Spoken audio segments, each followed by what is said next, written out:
Assalamualaikum warahmatullahi wabarakatuh. Alhamdulillahi rabbil alamin. Wahdahu wassalatu wassalamu ala man ba'athallahu rahmatan lil alamin. Sayyidina Muhammad wa ala alihi wa sahbihi rasulillahi ajmain. Sahabat Quran Asy-Syafi'iyah dimanapun Anda berada, pada video kali ini kita akan meringkas tentang isi surah Al-Baqarah sebanyak 286 ayat. Sebagaimana yang kita ketahui bahwa di dalam surah Al-Fatihah Allah Subhanahu wa taala membagi manusia itu kepada 3 golongan. Yang pertama adalah an'amta alaihim ghairul maghdubi alaihim waladdallin. Golongan pertama adalah an'amta alaihim, yaitu golongan orang-orang yang diberi nikmat. Kemudian golongan yang kedua adalah golongan orang-orang yang dimurkai oleh Allah Subhanahu wa taala, dan golongan yang ketiga adalah golongan orang-orang yang sesat. Begitu juga yang ada di dalam surah Al-Baqarah, bahwa Allah Subhanahu wa taala membagi manusia itu kepada 3 golongan, yaitu orang-orang yang beriman atau bertakwa, orang-orang kafir, dan orang-orang yang munafik. Di dalam surah Al-Baqarah ketika bercerita tentang orang-orang beriman dan bertakwa, lebih kurang ada 5 ayat yang menceritakan hal tersebut. Kemudian ketika berbicara tentang orang-orang kafir, ada 2 ayat yang menceritakan hal tersebut. Dan selanjutnya ketika bercerita tentang orang-orang munafik, di dalam surah Al-Baqarah lebih kurang 18 ayat menceritakan tentang orang-orang yang munafik. Hal ini menunjukkan bahwasanya untuk melihat orang-orang yang beriman itu sangat mudah. Untuk melihat orang-orang kafir itu juga sangat mudah. Tetapi untuk menentukan orang-orang yang munafik itu, itulah kesulitannya. Sehingga di dalam surah Al-Baqarah Allah memberikan gambaran hanya untuk bercerita tentang orang-orang munafik. Allah menceritakan itu di dalam 18 ayat. Selanjutnya di dalam ringkasan surah Al-Baqarah kita juga akan membaca tentang kisah awal kehidupan Adam alaihissalam. Sebagaimana ketika Adam ingin diciptakan oleh Allah Subhanahu wa taala, itu memberikan ujian kepada para malaikat, syaitan dan iblis sebagai makhluk-makhluk awal yang diciptakan oleh Allah Subhanahu wa taala.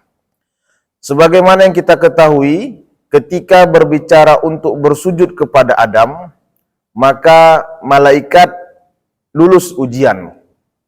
Karena seluruh malaikat semuanya patuh dan taat kepada perintah Allah Subhanahu wa taala. Meskipun di dalam tafsirnya malaikat itu sempat protes kepada Allah. Buat apalah menciptakan manusia? Nanti pada akhirnya bisa merusak tatanan dunia, bahkan terjadi pertumpahan darah. Tetapi meskipun seperti itu, akhirnya malaikat tetap taat kepada perintah Allah Subhanahu wa taala. Kemudian iblis dan syaitan tidak lulus ujian karena akhirnya tidak patuh dan mentaati apa yang diperintahkan oleh Allah Subhanahu wa taala untuk menyembah Adam. Tetapi di samping itu, ternyata di surah Al-Baqarah juga kita ketahui bahwa Nabi Adam alaihissalam juga tidak lulus ujian. Karena pada akhirnya terbuai bujuk rayu daripada setan dan iblis untuk memakan buah yang dinamakan oleh setan adalah buah kekekalan. Tetapi akhirnya bisa kita lihat bahwa perbedaan kesalahan yang terjadi pada setan dan Adam itu sungguh sangat jauh berbeda. Kalau kita melihat iblis dan setan salah, tetapi tetap konsisten untuk tidak mengakui kesalahannya. Sementara kalau kita berbicara tentang kesalahan Nabi Adam alaihissalam, Nabi Adam akhirnya konsisten untuk mengakui segala kesalahannya. Sehingga Nabi Adam, sebagaimana yang kita ketahui, tetap berdoa kepada Allah Subhanahu wa Ta'ala dengan doa yang sangat familiar. Rabbana zalamna anfusana wa illam taghfir lana wa tarhamna lanakunanna minal khasirin. Maka setelah bercerita tentang bagaimana proses Nabi Adam diciptakan, kemudian di dalam surah Al-Baqarah juga ada peristiwa tentang Nabi Ibrahim dan Bani Israel. Hal ini menunjukkan bahwa orang yang paling tepat untuk menjadi khalifah di muka bumi ini adalah bukan dari bangsa Bani Israel.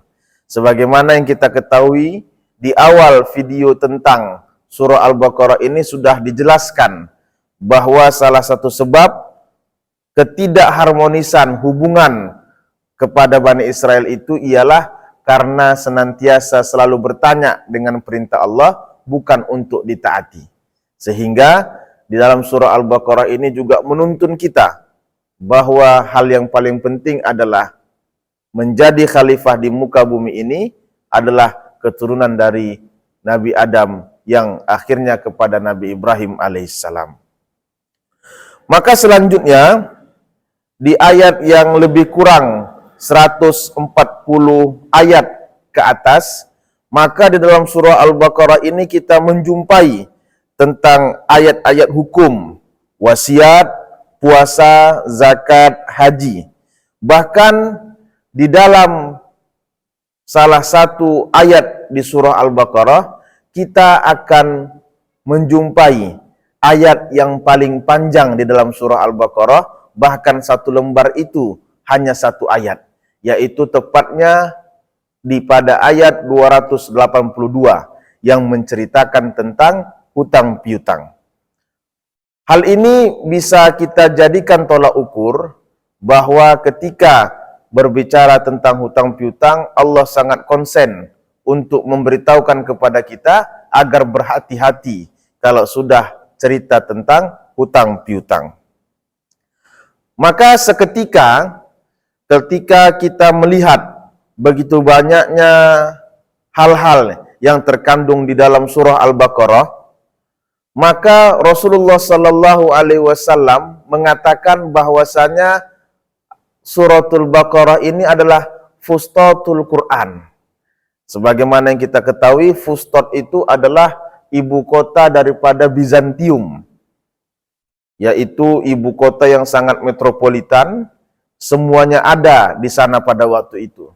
Sehingga Rasulullah memberikan nama surah Al-Baqarah juga sebagai Fustatul Quran, yang artinya ibu kota Al-Quran, di mana hampir semua persoalan-persoalan dapat kita jumpai di dalam surah Al-Baqarah. Dan yang paling penting, sahabat Quran Asy-Syafi'iyah dimanapun Anda berada, bahwasanya di akhir surah Al-Baqarah kita akan menemukan 3 doa yang sangat luar biasa untuk menunjukkan penghambaan diri kita kepada Allah Subhanahu wa Ta'ala, di mana diawali dari ayat la yukallifullahu nafsan illa wus'aha laha ma kasabat wa 'alaiha maktasabat. Ayat ini menceritakan sungguh kita tidak pernah mengenal diri kita kalau sekiranya kita masih mengeluh dengan apa yang ditimpakan oleh Allah kepada kita. Karena perlu kita ketahui bahwa tidak ada satupun cobaan yang memberatkan manusia kecuali karena manusia itu sudah dimampukan oleh Allah Subhanahu wa Ta'ala untuk menerima cobaan-cobaan tersebut. Sebagaimana yang kita ketahui dari urutan manusia, para nabi dan rasul adalah manusia-manusia yang cukup berat cobaan dan ujiannya.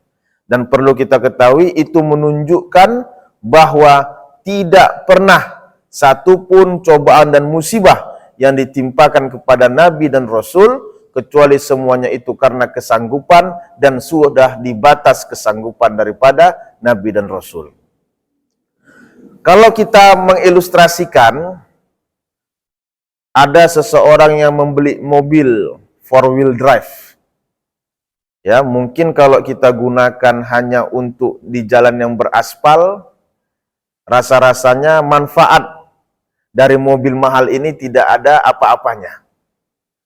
Tetapi ketika kita sudah masuk ke medan yang cukup berat, maka kita baru tahu bahwasanya mobil ini memiliki kekuatan yang sangat luar biasa.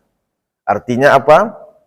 Manusia akan merasa dirinya itu mampu ketika Allah pasti akan coba dengan berbagai musibah dan cobaan di dalam hidupnya.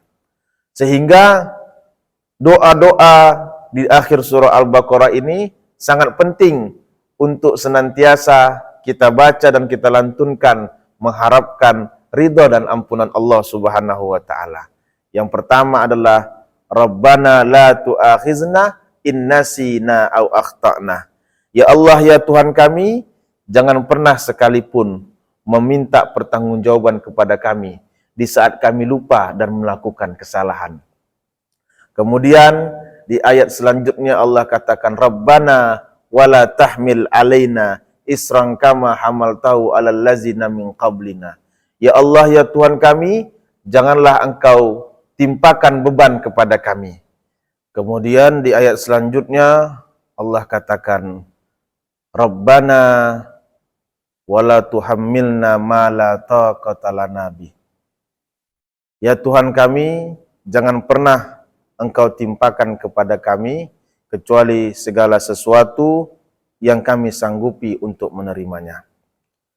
Sehingga sahabat Quran Asy-Syafi'iyah dimanapun Anda berada, maka dapat kita kesimpulkan, meskipun pada surah Al-Baqarah ini banyak menceritakan tentang hukum-hukum, sebagaimana yang kita ketahui ada hukum qisas, itu berat, puasa juga berat, haji juga berat.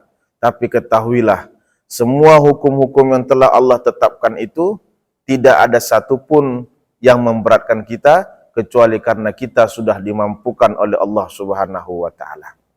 Maka demikianlah ringkasan singkat mengenai surah Al-Baqarah, sehingga menggugah kita untuk mentadabburi selanjutnya tentang ayat-ayat Quran yang lain, karena sejatinya mentadabburi Al-Quran itu adalah sesuatu yang dapat menggugah kecintaan kita terhadap Al-Quran itu sendiri. Semoga kiranya bermanfaat dan tetaplah menjadi orang-orang yang mencintai Al-Quran dalam kehidupan kita sehari-hari. Wallahu muwaffiq ila aqwamit thariq. Assalamualaikum warahmatullahi wabarakatuh.